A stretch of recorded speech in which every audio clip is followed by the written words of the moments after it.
Good morning, everyone, and thank you very much for giving your time today. My name is Ray Brooke, and I'm the Chief Executive of the Community Foundation for Merseyside. And just to give you a bit of context as to why we're here today, we're here because we want to launch the Liverpool City Region Homelessness Business Charter. And how this all came about was probably about 12 months ago now, Crispin. The Community Foundation for Merseyside was celebrating 20 years of giving. In that time, we've given over £40 million to grassroots charities and community groups throughout Merseyside.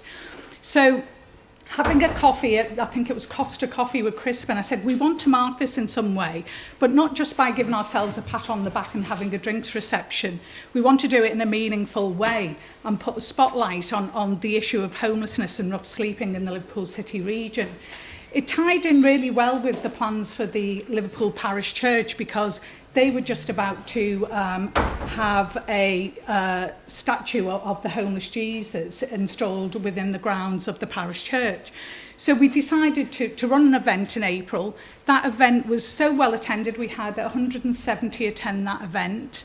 It was at the parish church, and we had a range of speakers and a panel which was made up of business leaders in the Liverpool City region. On the back of that event, we didn't just want to have an event and it to end there. We did ask, who wants to be further engaged in this issue? And I'm happy to say that a number of key business leaders in the Liverpool City region put their hands up and said, we would like to be part of a group who looks at how the business community can further engage with this issue and look to address and help some of the challenges. So we actually call these seven the Magnificent Seven. You've always got to have a little bit of a handle on things, but I'm going to mention them. So Avison Young, Gaskell's Waste, Investec, DLA, MSB, Onward Homes, Liverpool One. These were the business leaders who said, yes, we want to get involved and we want to be part of looking at how we can move this forward and have further engagement from the business community. So over recent months, we've developed this business charter. And how have we done that? Well, we've engaged with frontline service deliverers and said, if you had a shopping list as to what businesses could do to help this issue, what would that look like? And so we've had the shopping list. And what we've done is condense that into the business charter. So you'll see within the charter, there's a range of things that businesses can do. It's not always just about, handing money over. And so it gives a sense of practical things as well. We've got quite a bit to cover and a number of speakers in a short space of time. So I'm going to, leave you for now. I'll be jumping up and down throughout the next hour. But just once again to say thank you for taking the time out today. We really do appreciate it. But before we hear from other speakers, I'd just like to show you a short video, if that's okay.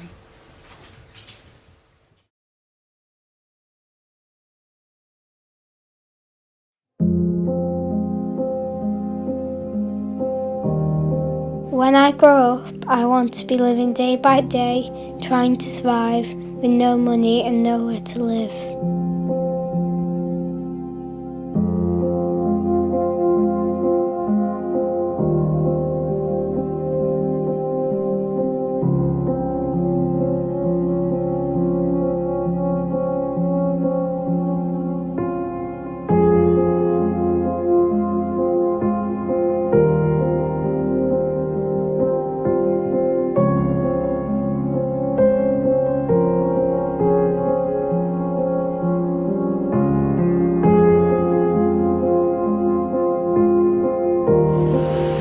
Just had my girlfriend, she was my little world with my daughter, lost my job because I had come into winter being a landscaper, money got tight and as a result ended up in this predicament. So just trying to sort it out now. What I hope for the future is to hopefully get myself back on track, get another flat, get a house, whatever, some accommodation, then sort my life out and get another job off somebody, get a contract or whatever and start again.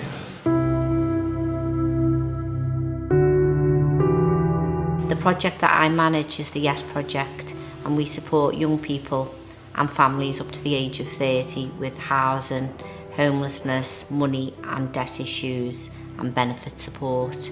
So we will support them and start that journey with them. So we will do a lot of hand holding, and we will do applications online with them. We'll show them how to do universal credit, property pool applications, and we'll open a case file and we'll sort of start that journey then with that client and support them right through to where they need to be.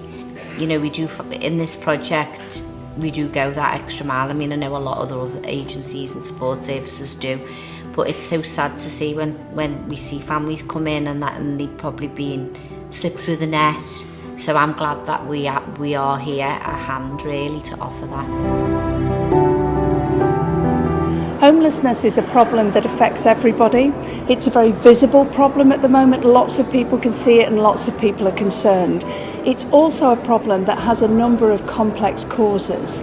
And actually the best way that we can address it is to collaborate and all work together. So a conference that promotes that is ideal. It's the opportunity for a number of organisations to get together, because it's something I think we all see so much around Liverpool that we all want to get involved with. You can't help but feel sorry or want to help such people who are homeless on the streets of Liverpool. I think it's something we can just work better on together rather than singly.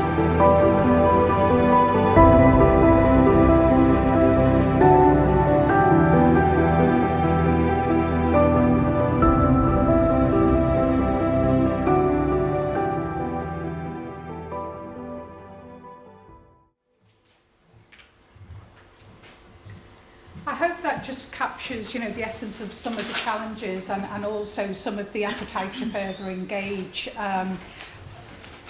In April, we asked Carl to come and speak at the event. Carl has lived experience and has spent many years sleeping on the streets of the Liverpool City region, and so, you know, you can't really begin to understand unless you hear from someone firsthand what that experience is like. So I'd like once again to ask Carl just to come up and give you some further insight to that. Thanks, Carl.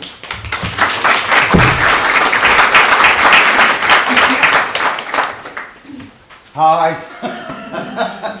my name's Carl Smith. I've been homeless off and on since I was about 14 years of age. I have tried a few times to come back into society.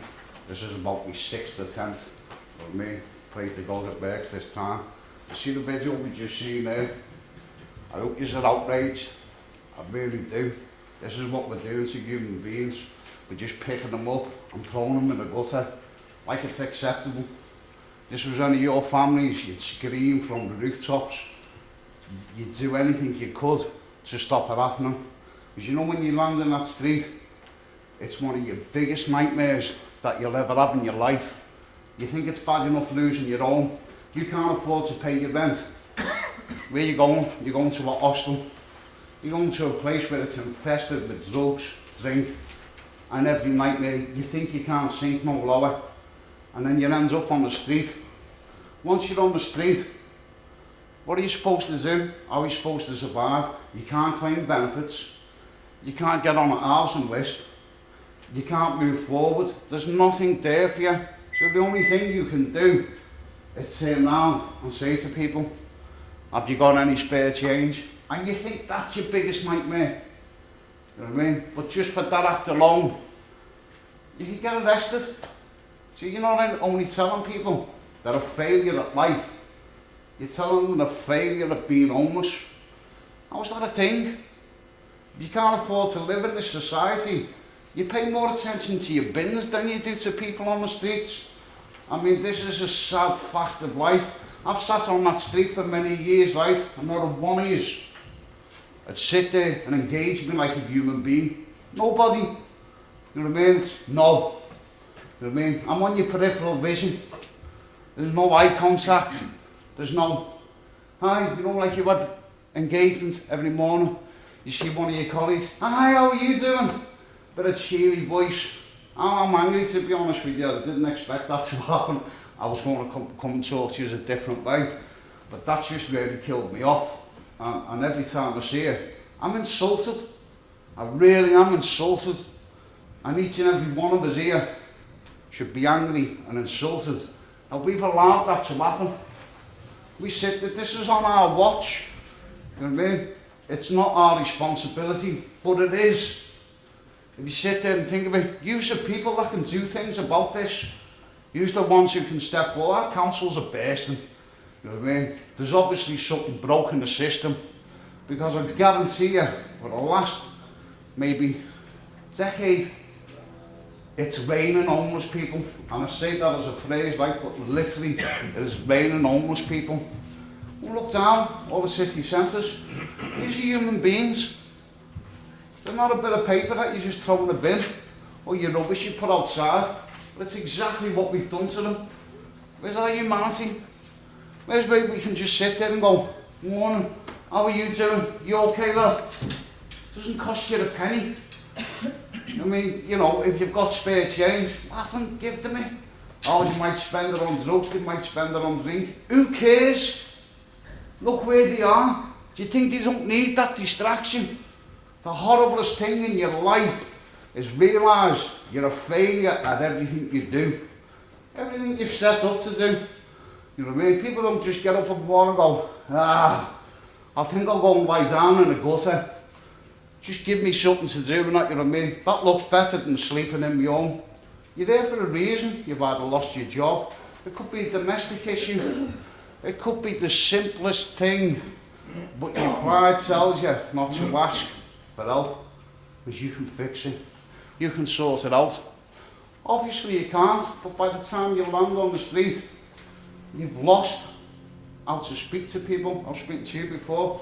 When you're on the street, you compress your brain. You don't engage with people. Because people aren't engaging with you, they're not having the simplest conversation. You forget how to speak properly. You forget how to open up. You sit there and the only thing you know to do is ask for things. I'll be asking you all for something after. But you've got to sit there and think at the end of the day, no, this is somebody's child that's on the street, or somebody's father, or, you know, it's a relative of somebody. We all must know somebody that it's happened to. I don't know about yourself, and that usually have a different category in that, but you think about it. I've walked down the street. I was saying to someone the other day, now, I'll give you a shout of my best Christmas, right? I've got to tell you this and that, because I only remembered it the other week. I was talking to Ray, and I bumped into a kid in town, and I haven't seen this lad for nearly 20 years. Long story short, I had the chest infection. I fell asleep. You know the way they skip the food out, the shops and the big stores into the back. I'm hungry. It's Christmas Eve. Christmas story. I've climbed over the fence and I've got in. I fell asleep in the bin. I'm sweating. I'm in pain. I'm in proper pain. But I fell asleep. I woke up about 6 o'clock in the morning. I've crawled out there. I've had to climb a big fence to get out. I haven't got a clue where I am. I staggered up Tube Boot by Nugent Park. And there's a burnt out house. I've ripped the panel off and climbed inside. And I'll be really honest with you, and I'm not saying this for emotional effect, it's a fact. I lie down to curl up and die. It's Christmas Day. I can't take no more. I've been doing it for nearly 15 years at the time, if not longer. My head and my whole body is burning. You don't go to the doctors when you're on the street. You don't hit the hospitals. The only time you hit the hospitals is when you keel over. And you end up there. I'm actually fortunate enough to end up there. Not everybody does. Richie Peel, in fact, Amy Teese, people who died in the tents. And they were unfortunate enough not to land in the hospital. But they have families. You know, there are people who really were concerned about them. But they never got the chance to fix things and make things right. That means a devastated family thinking they've done something wrong, and it passes on and on. Anyway, this kid's woke me up while I'm in there, and I am wringing with sweat and I'm in pain, I'm burning. He goes, I'll be back soon. Sitting there going, yeah, whatever. He's come back. He's woke me up, he's given me antibiotics, like a pharmacy. Sat me up and that, you know what I mean? And what he's done, he's cleared the spec. He's put bricks on the floor and put a board over it. And he's pulled a big polythene sack out. And I keep looking at a smile on my face. Best Christmas ever, don't forget. and what he's done, he's produced sausage rolls, sandwiches, and a ghetto. This is Christmas Day. I wanted to die a few hours earlier. I'm like an excited child that somebody has took the time out. I didn't even know to go and do this for me. I mean, you feel so worthless, you don't think anyone will do anything for you. It's a hard thing to step up and go to somebody, a little word, help. Hardest thing in the world. That's all you're asking for, but you don't know what to ask because you're frightened all the time. Once you're on them streets and that, your fear is like your levels up here. You know what I mean? Have you noticed the way everyone looks at you when you're going past? Have you got any spare change, please? They don't want to engage because they're terrified. You've knocked the life and soul out of them. Anyway, back to my party. You know what I mean? I'm sitting there, I'm happy. My family only live around the corner, but I'm not ashamed. I can't even go knock on my family's door, Christmas Day or anything else, because I don't want to embarrass them. You know, your family nurture you, they feed you, they educate you, they love you, but you've let them down somewhere. You feel like you've let, excuse me, not just yourself down, you've let everybody down around you, and you think by going and seeing them, you take them with your problems, because they are your problems, but you can't work your way out of it. And if you can't work your way out of it, surely there's somebody there who can educate you, give you the tools to open your brain up again, so you can start engaging with people. You can sit there and have a conversation and go, hi, how are you? How are you doing? Listen, I'm having a bit of an issue. Do you know how to resolve it? Can you help me resolve it? But you haven't got that when you're on the street. And the sad thing is, you're not going to ask for help. You don't realise you need help because you're now living in a subsection of community, a subsection of life, and you think that's where you belong. You think this is me, this is my life, this is where I live. And when people go, oh, we're trying to help you, oh, I don't need no help. You've gone that far into the gutter, it's actually acceptable. You know what I mean? On their behalf, I'm actually outraged on their behalf. Mine for me, mine was your kids' own systems. You know what I mean? Every chance, brutal. It's all the 70s and 80s, different times, different era. You know what I mean? Brutal beyond belief. So your first thing you do is run away. First time for me on the streets, I cried like a baby. Like a baby. I didn't have a clue what to do.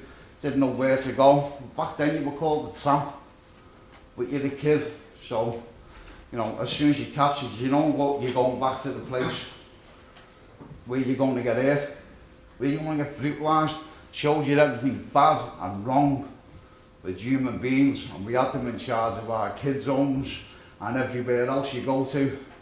So you want to step back from that, you want to run from that, you're that frightened, you're that scared, you don't want to tell anybody because you're embarrassed. You're supposed to be becoming a young man, growing up.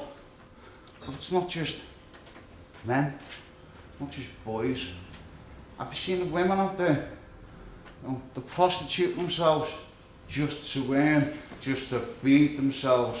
I know women who've got their own houses, sorry. They can't afford to feed the kids, they can't afford to pay the rent, and they're not embarrassed to ask for help. They have to slope off once or twice a week to go and sell themselves. I only got onto this the other week. This is somebody from where I live. I wanted to cry for it. You know what I mean? Just go and ask.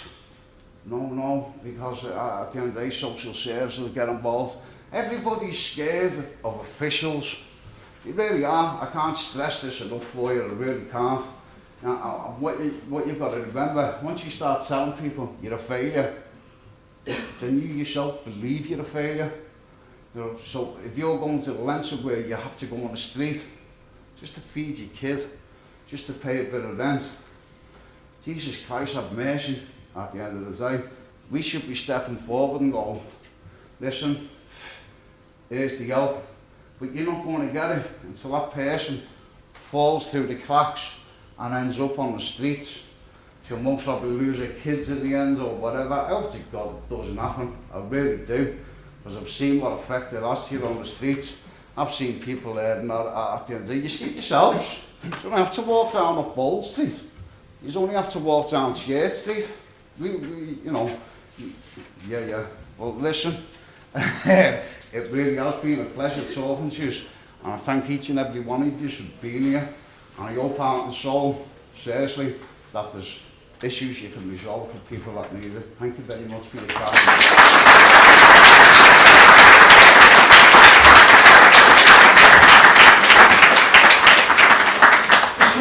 Thanks, Carl. I just want to go back to that event in April, which Carl spoke at, and you know, you can't help but feel emotionally connected when you hear what Carl has to say. We also in that event engaged with the public sector, with the combined authority, and Kate's here today from Steve's team, and Martin's somewhere from Liverpool City Council, as he had to go. But we felt that was important because there is great work being done within our public sector partners, and the Housing First initiative, which gives the whole wraparound service to anyone who's homeless and rough sleeping, is a pilot here in the Liverpool City region, which, you know, we've seen great results from that overseas, and looking to, you know, get those same results here. So Kate and her team is managing that. And Liverpool also has got a good record in that there is always a room inside for anybody who wants to have shelter, but that's not always taken up by everyone for maybe mental health issues, or they just don't feel comfortable in that environment. And so we did engage with our public sector partners at that event, and you know, we had representation there speaking on the day because we felt it was important to bring that to the table and to make sure that those in the room understood that actually, you know, those public sector partners are doing the best they can with the resources they've got. But what we want now is further engagement from the business community. At that event, we invited the Chief Executive Officer of Crisis to come up from London and speak, and he spoke about the whole national picture and the importance of engaging with the private sector. And today I'm pleased to say we've got Steve Harding of Crisis here, who again will just give you a bit of insight as to the work that Crisis do, and Crisis did help Carl a lot in his journey to get back on track. So we can invite Steve up to speak. Morning everyone. I've got the challenge of following Carl because he's probably the best public speaker in the room. Unfortunately, the reality of Carl's story, it's not unique. In our society, we should all have a safe place to call home. It's not right, really, that thousands of us are experiencing homelessness, sleeping in dangerous places like cars, tents, buses, stuck in emergency accommodation, forced to sleep on friends' sofas and floors, and even sleeping on the streets like we've just seen. Nationally, Crisis have invested a great deal of time and effort to produce a plan to end homelessness in the UK. This plan outlines how Westminster and the devolved governments can approach policy and practice to end homelessness. This is not to say that no one will ever be homeless again, because people will be homeless again. But when someone is homeless, there's a plan in place and a system in place to ensure that they're able to access appropriate and affordable homes. But Crisis recognises that this can only be done in partnership and collaboration across the whole of society. Right now, we're working with Shelter, St Mungo's, Centrepoint, Homeless Link and DePaul to push the next government. You know, we've got a general election on to make sure that everybody in society has a safe and stable home. And what we want the next government to do is we want them to improve access to truly affordable housing. We want 90,000 social homes built over the next 5 years. We want to strengthen the support in the welfare system and ensure the true cost of rents are covered, and that the benefit system doesn't force people into homelessness. And then we'd also like the government to provide long-term guaranteed funding for services which prevent homelessness rather than dealing with the problem. Let's get down to the root cause and ensure that if people end up on the streets, that the services in place are there to get them into a home as quickly as possible. If nothing changes, thousands more of us will end up homeless.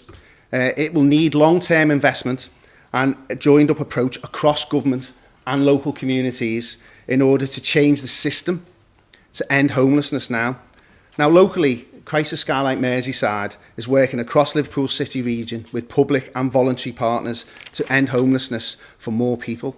The collected service that we've been provided aims to ensure that there is a holistic offer in order to support members out of homelessness. You know, we've already touched upon these services are providing wellbeing support, one-to-one intensive support, peer support, group education, in order to work with the whole person in order to move them out of homelessness and then able to manage their tenancy and be able to live in a stable, sustainable home. Why is the support needed? Because the challenge ahead is not a simple one. Understanding the root causes of homelessness rather than looking at the end result. The public individually and collectively can transform attitudes. And if we can transform attitudes, then we can make a big difference. Crisis is getting involved with the business charter because we want to reframe homelessness, because that can make a real difference in changing the political will to end homelessness, because it can be ended with the right policies and the right support in place. But we're up against assumptions that Carl's talked about, that it's harder for people to understand the need for change when they've got shortcuts, mental shortcuts on about homelessness. People believe homelessness is because people make bad choices. That's simply not true. Homelessness affects other people. It won't affect us. That's not true. The system is rigged and it can't be changed. Well, that's not true either. However, together, these lead people to blame the individual on the street rather than looking at the system. So through the support of the business charter, we can start to bypass these mental shortcuts on homelessness and highlight our shared experiences. This means we can emphasise the fundamental commonality, show the varied lived experiences, and focus on the role of the systems to supporting ending homelessness. That means that if we're going to make the changes and the political will, all of us, including all of your employees, can put that pressure on the people that are making the decisions around the policy that needs to change. And then also, you know, there are a lot of organisations out there across the city region that are supporting people on a daily basis, and they need support in various ways that is brought up in the charter around funding, pro bono support, and you know, anything that can help them provide a better service for those individuals. But to really, really make the changes that need to happen, there has to be that political will to push the politicians into a position where they make the decisions that can change the policies and practices to end homelessness. Thank you.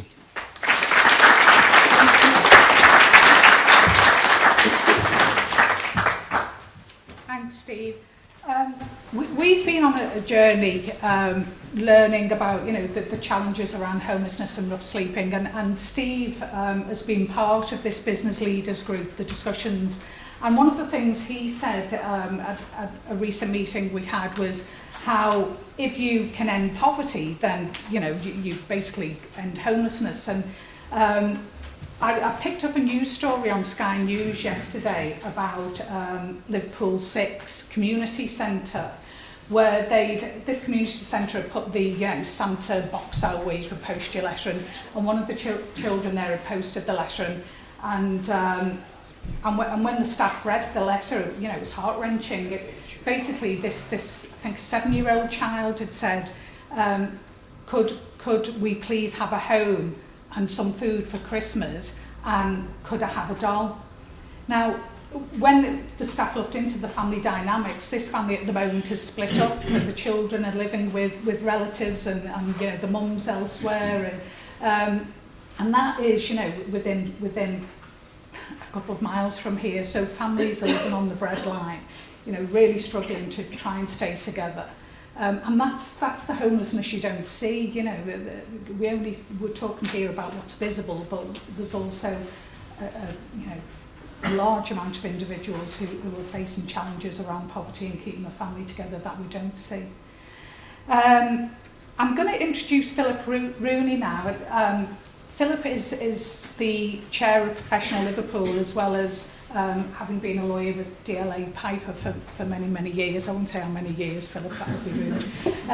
But it was great having Philip on the panel for the business leaders, only because when we designed the charter, being the lawyer that he is, he absolutely picked it apart and rejigged it, but it was what we needed, made it clear, made it concise, made sure that anybody could read it and know exactly what it was about, know exactly what to do. So I'd like to introduce Philip to give a perspective from the business community. Thanks, Philip. Thank you, Ray. I hope you weren't expecting Yul Brynner here this morning, but I've got a bit more hair than him, one of the Magnificent Seven. But good morning, everybody. It's uncomfortable, isn't it? Just sitting here listening to Carl this morning. I think you'll appreciate why, when he spoke at the conference back in April, there were a number of us who were really affected by that and wanted to make a difference in response to the challenges that he's posed. He's talked about individual connection with people on the street, but this is a big problem, and it needs more than an individual solution. It needs a greater and more coordinated response.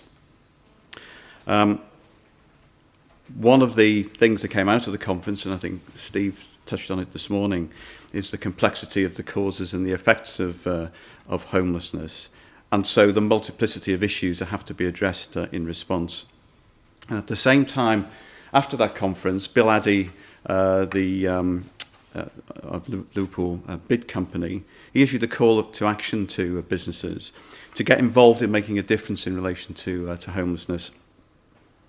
And as Ray has said, taking that call to action as a cue, Ray and Crispin convened our little group. Because we had a shared passion as business leaders for developing a response from the business community to what is one of the most significant social issues of our time. Now, before I go on, I just wanted to explain why we believe that this is relevant to businesses in the Liverpool City region, just in case anybody here has any doubt. Now, leaving aside the fact that homelessness is an indictment on all of us in a successful country in the 21st century, and that businesses should be concerned about the well-being of all the people in the place where they operate. There are, in my view, three compelling reasons why business has a role to play. Collectively, business has a great reach in terms of being able to spread the word about issues such as homelessness, to dispel some of the misconceptions which exist, as Steve mentioned this morning.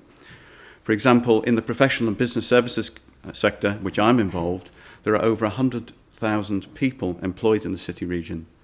Cascading information through those people will reach, educate and motivate very many more, and helping to put pressure where it's needed to affect change more generally in society. Mobilising the multiplicity of skills, brain power, connections and sheer combined clout of business in a coordinated and collaborative manner will create a powerful force in supporting the great work that Ray's alluded to, which is already being done by our public and voluntary sectors. And also, the skills and the talents of those affected by homelessness can often be lost. I mean, Carl mentioned this morning how this is his, I think you said, sixth attempt, Carl, to get back into society. Carl's talents, and you see he's a great public speaker, could be lost.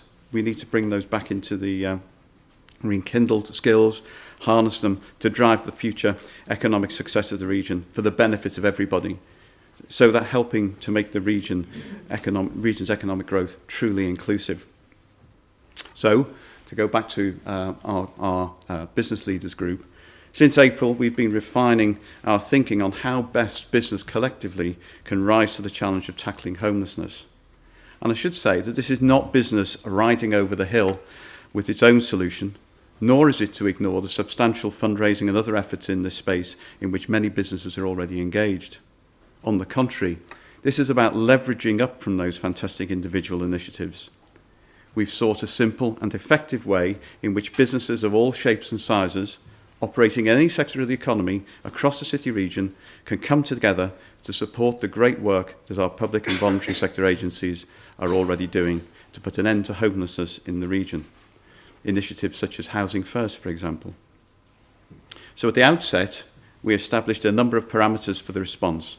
It should be simple, no unnecessary red tape. It should be flexible, something that any size of business can engage with, make a meaningful contribution towards in a way that matches its strengths and its means. It should be informative, so helping everyone within a business with the answer to the question, what can we do about it, at a personal as well as at a corporate level. And it should be measurable, because we want to evaluate the change that this makes over time and see what the impact is on the issue of homelessness. So as Ray has said, the result, which we're launching today, is the Liverpool City Region Homelessness Business Charter, bit of a mouthful, operating under the brand of HomeStreetHome. We're calling on businesses throughout the city region to acknowledge that every individual deserves a home, and encouraging them to make a commitment to support the ongoing work of our public and charitable agencies in ending homelessness, which will be evidenced in two very simple ways. First, by designating a member of their business to act as a homelessness ambassador and a charter champion. Crisis have kindly agreed to educate all our charter champions about the complexities of homelessness, its multiple causes, and the most effective solutions to it. The champions will then communicate that information to their colleagues and through them to their families and friends, so raising awareness and cascading accurate, up-to-date information about the issue and its solutions throughout the city region. The champions will also keep in touch with each other and will be encouraged to promote joint initiatives between their businesses, which we hope will produce some creative collaborations. The second limb of the commitment, as Ray has alluded to already this morning, is to provide support in one of many different ways from a menu of suggested options. And those options have been put together by consultation with the frontline agencies who are operating in this area. It may be utilising networks to spread the word about homelessness, its causes and its solutions, or providing funding for services to homeless people, providing sponsorship to homeless individuals or material support in terms of equipment and materials, or rethinking employment practices so as not to exclude those who are homeless, or perhaps providing employment or training opportunities to support homeless people back into employment. It could be volunteering or offering pro bono services or engaging in lobbying for better housing, a whole range of different things. There's something on the menu for every business. And our aim, which I hope is conservative, is to have at least 200 businesses signed up by the end of 2020. Ongoing support, engagement and evaluation will be provided by a small team which is being established for that purpose. Now, we're confident that if we can harness the collective power of businesses in support of ending homelessness, then achieving that objective will be a lot more realistic.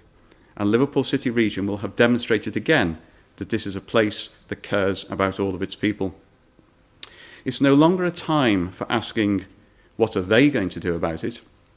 Now is the time for driving a real change by instead asking ourselves as a business community, what can we do about it?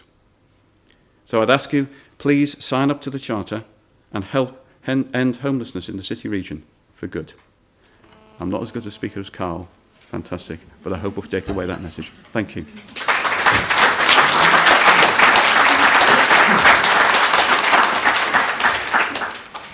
Philip, thank you ever so much. I think my name's been mentioned, but you probably all know I'm Crispin Paling, I'm Rector of Liverpool, and all this started, as Ray said, with coffee and Costa Coffee. I've tried to avoid Costa ever since, in case it gives me another 6 months' work of something to do. We've heard various contributions from speakers, and I've got the interactive phase of this morning before we send you out with the challenge to go and sign the Charter and get everyone you know to sign the Charter and to use that unique place that all businesses have of your networks to get the word out there. the idea of a charter is we're probably not the first, there will be others around, but there is a unique collaboration that's going on in the Liverpool City region with this charter, and that's that unique collaboration between the voluntary and charitable sector and the business sector. And Philip has spoken about the motivations of the business sector, and we'll revisit those before the end. So bringing this great partnership together and working alongside to support the statutory agencies has been key to this. We don't want to be going out in some great UDI declaration of war on an issue when actually we can work together and support those who are getting central funding to support it. If each of us support one movement, we're going to make much more of an impact than if we each try and do our own things. So in that context, I will throw it open to questions, which either I could answer, but more likely one of those who's spoken already, or anyone else I can spot in the room could answer. And actually, I will say that the best way, there's always an awkward silence, isn't there? I'm going to start with a question myself, and then that might get people warmed up. And I want to ask it of Steve, who's spoken. You don't know what I'm going to ask, but we're just heading into the cold period. Most of us in this room have probably winced at having to turn our heating on for more than we wish to this week. And yet when we go out on the street, Steve, we know that we're going to encounter today, when we step outside, people who are there. What, in the light of what we've said about street living and the support that we can be given through Crisis and the other agencies, what immediate practical help should we be giving to those on the streets now when we step outside? Do you want to stand up and there's a microphone there? Thanks for dragging me up again. That's all right. So the fact is, there are a lot of organisations out there right now that are trying to deal with homelessness, and really they've got the infrastructure, the support, the staff in place to try and support these individuals. And as I've said, it's not an easy solution for a whole variety of reasons. Individuals suffering mental health issues, as Carl pointed out, not trust, but these organisations are there to try and move these people on. So, you know, first and foremost, you need to get in touch with those organisations that are there to try and deal with the issue, and link in with them. And then, you know, those organisations do work together. We've mentioned Housing First. You've got the Whitechapel Centre. There's Crisis. There's other organisations in St Helens. There's Teardrops, and it's working with those organisations because we know the system isn't working, but we can't ignore what's there, and we've got to try and use those organisations as best we can to get to those individuals and try and get them off the streets. Great. Is that okay? Thank you very much. Thank you. And Olivia, now might need you again, depending on what questions. Are there any other questions? Oh, on there, yes, go for it. Is there a sort of centralised place where all of the organisations that are working to fight homelessness in Liverpool can be found? And is there a way of pushing it out to people who need the support? There absolutely, it's a yes and no answer. There absolutely is, and within the next few months it will be ready.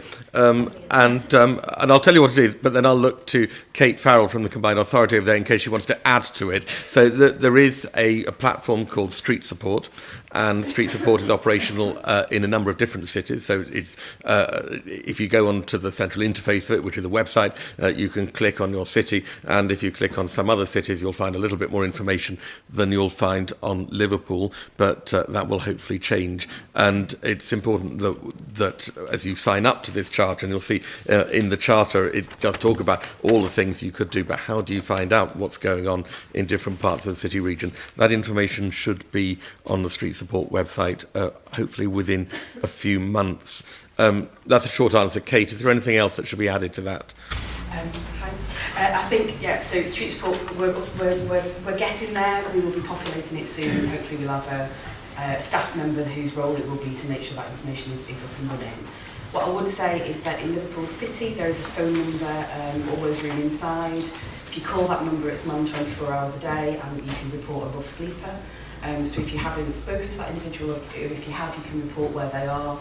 A street team will go to them outside of Liverpool City, but within the Liverpool City region, there is a national number called Street Link, and it does the same thing. So if you call that number, you can report if you've seen a rough sleeper. I think the other thing is, and I'm stealing your line, I think, Carl, but speak to people, just say hello.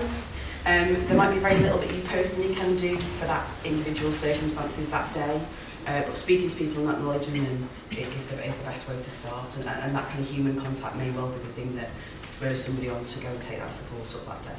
Thanks. Around any more? David?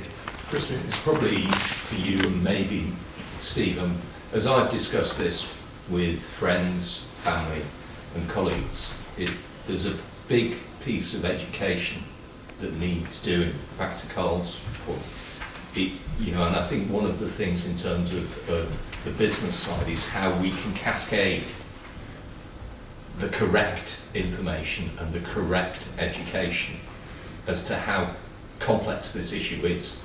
I see that as one of the fundamental things that we all should be looking to achieve. Thanks. I will probably throw that across to you, Steve. I think I totally agree with David that actually for those of us who encounter homelessness and rough sleeping every day, it is very difficult to know the right way of dealing with it. At Liverpool Parish Church, our grounds, our buildings, all of the site is very attractive for people to come and do street living, and to know what the expectation is quite difficult. Last week, a tent appeared just outside, and we support the City of Liverpool's attitude towards tents, and we engage with the agencies to address that. The tents are dangerous places, but there are also people who are outside and who are not causing any nuisance. There's no danger. To find the right way in which we respond has been difficult, and is different for every organisation depending on our resources, I imagine. That's a reflection of someone who faced it as well. Steve, you've probably got from where this first came about is when we started talking about the reframing of homelessness, and the idea of the homelessness champions within the businesses. So the first stage of it is that we're putting together a sort of homelessness awareness training programme for those ambassadors, and that will be delivered by our volunteer coordinator to each of those ambassadors as the businesses sign up to the programme. Then following that, crisis is then nationally, we're going to use our resources nationally to filter down information around the policies, the campaigns that are a priority, and these aren't just crises policies priority areas, because as I mentioned earlier on, we are working with the other national charities on homelessness, and we've got an agreement with them. Well, all of us are working together to make sure that the right priorities are getting out to the public. So that will be disseminated again through those champions that hopefully can disseminate them into the businesses, and that is the sort of the initial plan. Obviously, I'm quite sure other things will emerge once we get going on how we can communicate that information, and then obviously from an organisational perspective, Crisis and Shelter and St Mungo's and Homelessness, they've got lots and lots of information on their websites. So what we'll probably find as well is people will then take the initiative and probably go out and find out a little bit more around the areas that really do connect with them, because homelessness is such a big, the rough sleeping and the street homeless, yes, it's in your face, but the homelessness is so much more than that. There's so many more thousands of people sofa surfing, and so again, people will be able to go and find out the areas of homelessness that really resonates with them. That's the plan anyway. Thank you. Are there any more? So Carl was saying before, he didn't want to ask for help, didn't know where to go for help, just was shutting down totally. How do we make sure that everybody, when they are falling into homelessness, has the support to know where they can go and what's open to them? Because having a website might be a brilliant idea, but if you haven't got a phone or access to internet, you can't find out about it. So how do you get that across? Most poor people don't have access to the internet and computers. Like what Dave was saying before, it's an educational issue some of the times, and it's actually an asking issue. As I said, you get pride stops you from moving forward and engaging with people, just to, words again, help. It's a hard thing to say, but it's easily spotted, because most people in private rentals, at the end of the day, they can't afford the rent. If you're on benefits, And let's have it right, and you know what I mean, nowadays, and that they seem to have cut people back on everything. I'll give you the personal thing. I've got a member of my family now that has had to come home to my mother's. And my mother's hadn't been there, she'd been on the street. They've just made a mistake with her benefits. And not, long story short, it's like tax credits or something. I don't really get the full issue, not, you know what I mean? But like I know that she turns up at her mother's. Crappy kid, she's got a 2-year-old daughter. So now she's going to have to wait until the benefits sort this out. This is 2 months ago and it's still not sorted. It's Christmas in a few weeks. So imagine if she'd have had nobody to go back to. She would have ended up on the street. It's a member of my family.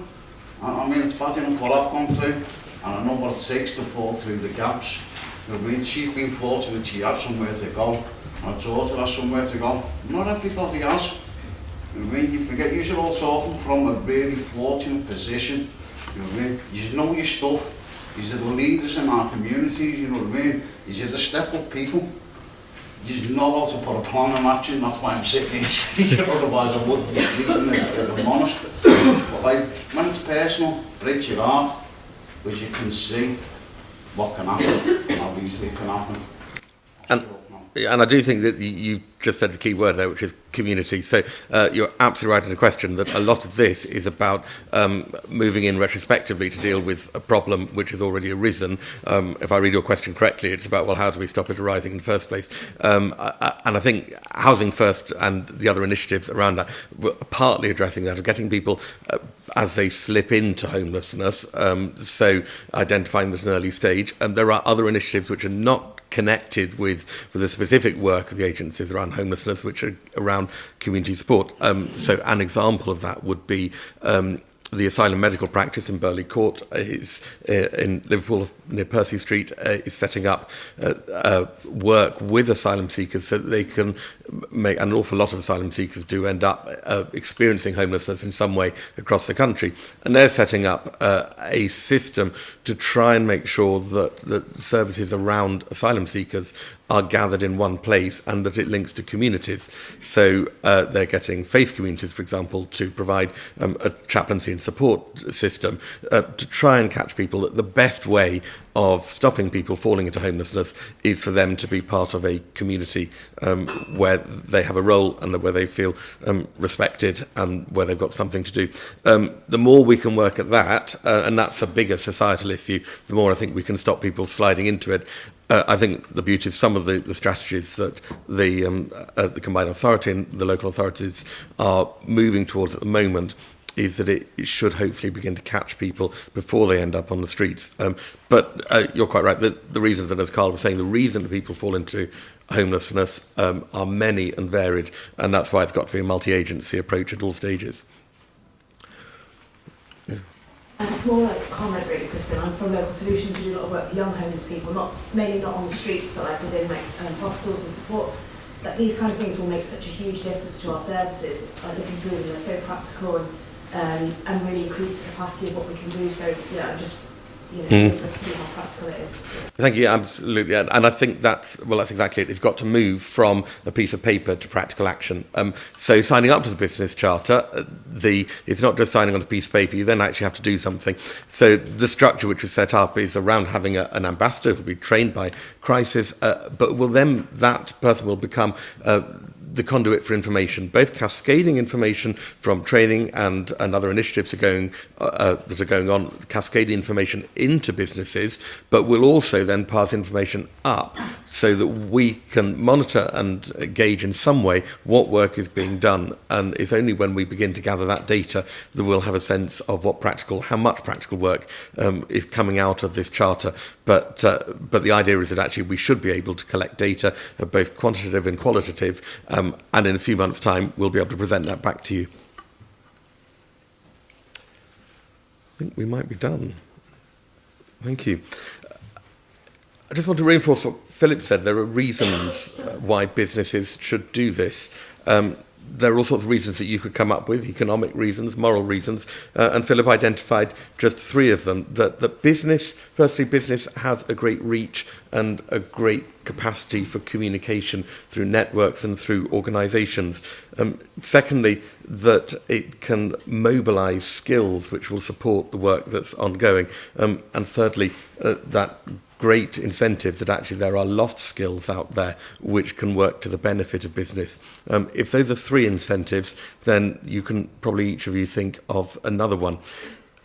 As I said earlier, this is not declaring a unilateral war on homelessness, that we're all doing our own thing. This is all about working together with statutory authorities, and that's why it's been so good to have representatives from the Combined Authority and Liverpool City Council here today. It is a city region thing, so all the other boroughs are within our sites as well.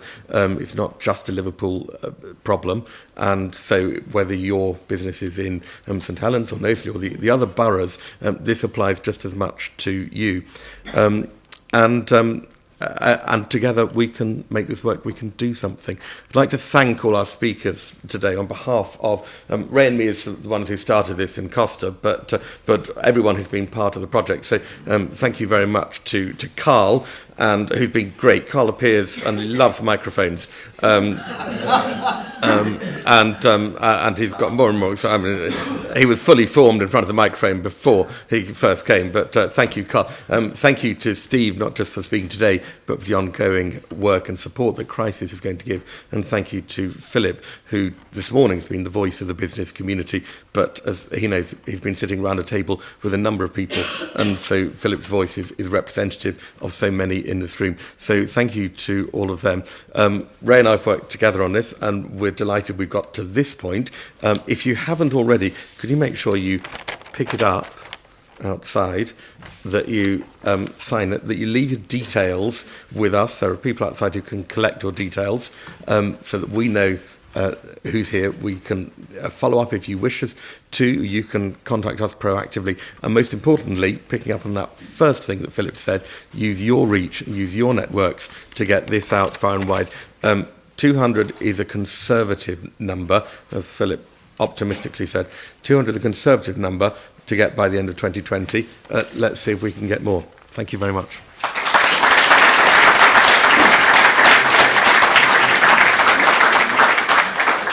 We're winding up now. I do, just before we leave the room, want to give a shout out to the business leaders who helped us get to where we are today, and we have 5 of them here in the room today. So if I can thank Philip Rooney for all your time, Philip. Really do appreciate all the effort that you've put in. Stephen Cowperthwaite of Addison Young, given time over the last 6 months to help us shape this. We've got Denise Banks of Gaskell's Way to give us a wave. Where's Emma from the Carey? She's there hiding, don't you be hiding, Emma. Also, David Owen of Investec at the front here, just like to thank David. We've got representation from Liverpool One here today. Unfortunately, Steve Connolly is otherwise engaged, but Steve's been a great help and helped a lot with regards to the comms and how we're positioning things, which is great. And also Alistair Cooper from Onward Homes, and you heard the chief exec on the video talk from Onward Homes. So these are very busy individuals running businesses, but who have over the last 6 months taken time out to engage in this, and we really are appreciative of that. Thanks to you as well for coming today. Thank you.